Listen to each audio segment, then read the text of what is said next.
নমস্কার বন্ধুরা, ইতি কিচেন চলে এসেছে সকালে নাস্তা নিয়ে।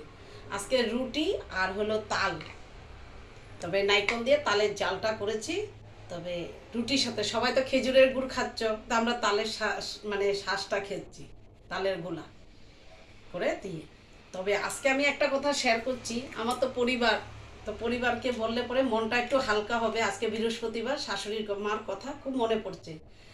বাপের বাড়িতে কোনোদিন রুটি বানাই নেই, তো শ্বশুর বাড়ি যখন এসছি, শ্বশুর বাড়িতে এসে মাকে বলছি, শাশুড়ি মাকে বলছি, মা আমি রুটি তো পারি না, বেলতেও পারতাম না, গুল হতো না, মানে এমন হতো চারকোনা হতো।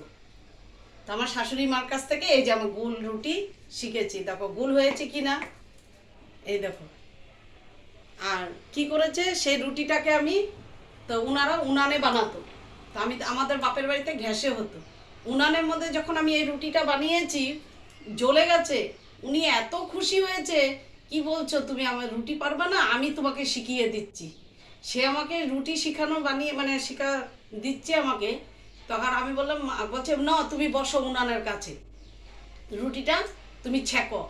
তো এক রকমের ওই যে ইয়ে আছে, ফুলকো রুটি ইয়ে। তো রুটি চুলাতে ফুলানো যায়, কিন্তু গ্যাসের মধ্যে হয় না।